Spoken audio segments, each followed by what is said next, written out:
Praise the Lord. இந்த நல்ல அருமையான அதிகாலை நேரத்துக்காக கர்த்தருக்கு நன்றி சொல்லுகிறேன். அவர் ஒருவராய் பெரிய அதிசயங்களை செய்கிற தேவன். நம் ஒவ்வொருவருடைய வாழ்க்கையிலும் கூட ஆண்டவருடைய அற்புதங்களை நாம் எதிர்பார்த்து கொண்டே வாழ்கிறோம். ஒவ்வொரு நாளும் கர்த்தர் நமக்கு கொடுக்கிற ஒரு கிஃப்டாக இருக்கிறது. ஆச்சரியமான காரியங்களை செய்கிறார், இன்னும் செய்வார், நடத்துவார். அழைத்தவர் உண்மையுள்ளவராக இருக்கிறார்.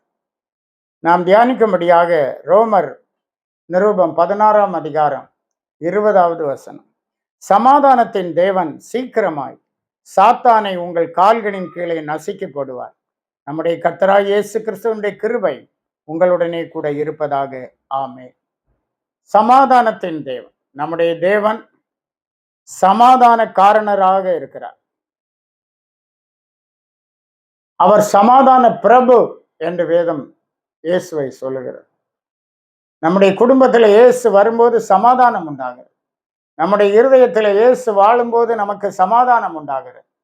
எவ்விதமான சூழ்நிலையிலும் நல்ல சமாதானத்தையும் சந்தோஷத்தையும் தந்து கர்த்தர் நம்மை நடத்துகிற தேவனாய் இருக்கிறார்.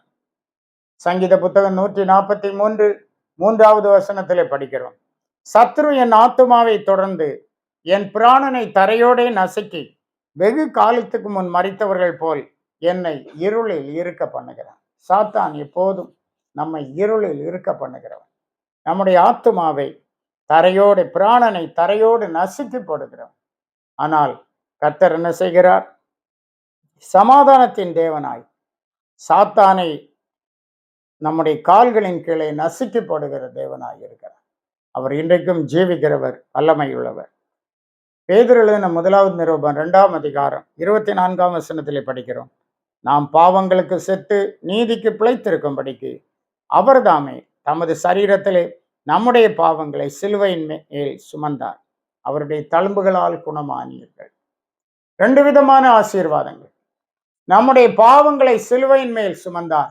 ஆம், பாவ மன்னிப்பு இயேசு கிறிஸ்துவினாலே உண்டாகிறது.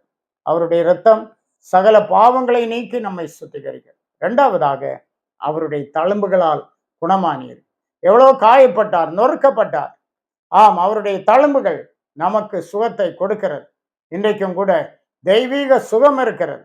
நாம் கர்த்தரை நோக்கி ஜெபிக்கும் போது நம்முடைய சரீர பலவீனத்திலிருந்து நம்மை விடுதலையாக்கி நமக்கு நல்ல சுகத்தையும் பலத்தையும் கொடுக்கிறவர் இந்த ஆண்டவர் என்று பார்க்கிறோம். கர்த்தரை பற்றி கொள்வோம், தெய்வீக சுகத்தை நாடுவோம். அவருடைய தழும்புகளால் குணமானீர்கள் என்று சொல்லப்பட்டபடி நாம் நம்முடைய எல்லா வியாதிகளையும் அவர் சுமந்தார், சிலுவையிலே சுமந்தார். நமக்கு சுகத்தை உண்டு பண்ணி இருக்கிறார். சொந்தமாக்கி விசுவாசத்தில் பலப்படுவோம். கர்த்தர் உங்களோடு இருப்பாராக. ஜெபிப்போம். எங்களுக்காக கல்வாரி சிலுவையிலே மரித்து அடக்கம் பண்ணப்பட்டு 3ஆம் நாள் உயிரோடு எழுந்த எங்கள் பரிசுத்த தேவனை நாங்கள் துதிக்கிறோம். உடைய இரத்தம் எங்களை சுத்திகரிக்கிறது. உடைய தழும்புகளால் நாங்கள் ஆண்டவரை குணமாகிறோம் என்று பார்க்கிறோம். இந்த காலை நேரத்திலும் கூட உடைய பிள்ளைகள் என்னென்ன வியாதியினாலே ஆண்டவரே ஹல்லேலூயா வேதனையோடு காணப்பட்டால் உடைய ஆணி பாய்க்கப்பட்ட கரத்தை நீட்டி உடைய தழும்புகளால் நாங்கள் குணமானோம் என்ற வசனத்தின்படி அற்புதமான விடுதலை, அற்புதமான சுகத்தை உடைய பிள்ளைகளுக்கு கர்த்தர் அருளை செய்யும்படியா ஜெபிக்கிறோம். விடுவியும் ஆசீர்வதியும் கூட இயேசு மூலம் கேட்கிறோம் பிதாவே. ஆமென். ஆமென். God bless you.